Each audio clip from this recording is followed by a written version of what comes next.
He hasn't even been sworn in yet Trump's Truth Social taunts have officially begun, and his latest target, Panama. Welcome to the United States canal, he posts, saying that the U.S. could demand the return of the canal if the Central American country fails to reduce the fees and tariffs it imposes on American ships and address concerns about Chinese influence.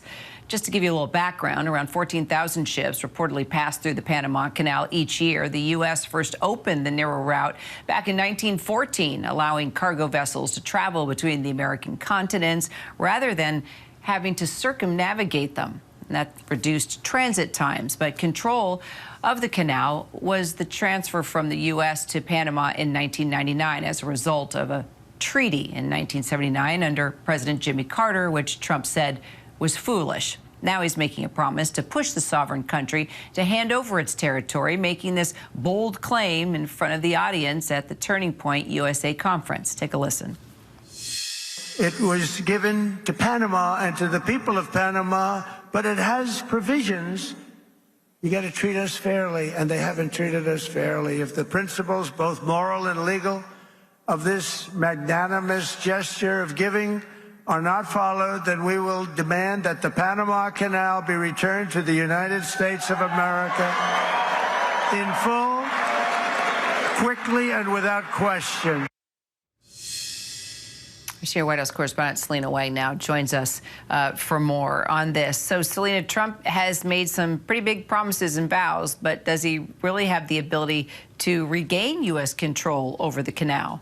Yeah, look, it's all unclear. Donald Trump was claiming during that speech that the U.S. is being ripped off by the rates set by the Panama Canal, and he's saying that if this ripoff doesn't stop, that he will demand the Panama Canal be returned to the United States. But it's really unclear how that would be possible, how that could happen, given that the canal was returned to Panama's control under a treaty signed by both countries. But Kira, look, what this does show is that we are buckling up for what could be a very 4 years of unpredictable foreign policy when it comes to the decisions of Donald Trump. And we are hearing a fierce response from Panama's newly elected conservative president, responding to these threats from Donald Trump with a fierce no. And I just want to read to you part of the statement that he made in a video message.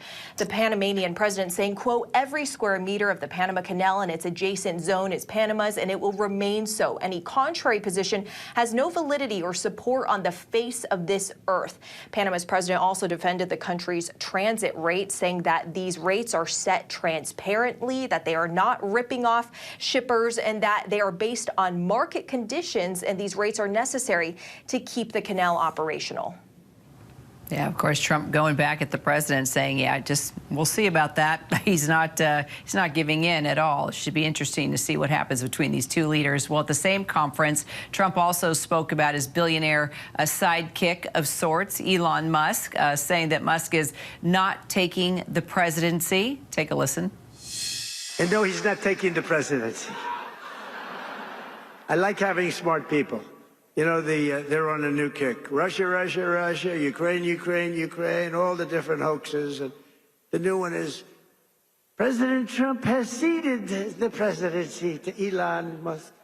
No, no, that's not happening.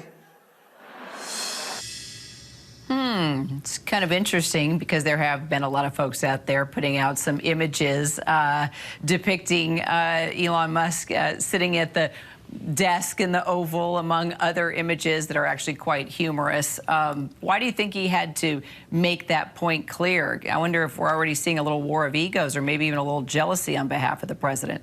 Yeah, Kira, well, all of this comes as you have leading Democrats calling Elon Musk, quote, President Musk, and calling Donald Trump Vice President Trump. Now, all of this, of course, after this drama over that funding bill, which President Biden just signed into law over the weekend to avoid that government shutdown. But it was Elon Musk, along with Donald Trump, who torpedoed the original bill at the last minute. But it was Elon Musk who first started attacking that original bill, posting on X for nearly an entire day, calling it full full of bloated and wasteful spending. Then Donald Trump didn't weigh in until much later in the day, after Elon Musk had already been posting his views on X for hours and hours. So now you have Democrats questioning and slamming House Republicans for caving into Elon Musk's demands and asking if you now have the world's richest man, who is not an elected official, asking if he's the one who's actually calling the shots here. So you heard Donald Trump up on that stage in Arizona last night. He was really defending his relationship with Elon Musk, saying that he likes to have smart people around him. He also reassured his supporters, Kira, that Elon Musk can't actually be president because he wasn't born in this country. But we've been talking about this for weeks now. Donald Trump likes to hold the attention. He likes to be the smartest person in the room. So there are questions about how long this bromance can last when you've got these two very large competing egos. Yes, it's going to be very interesting to watch and indeed see how long it lasts. Selena Wang, thank you.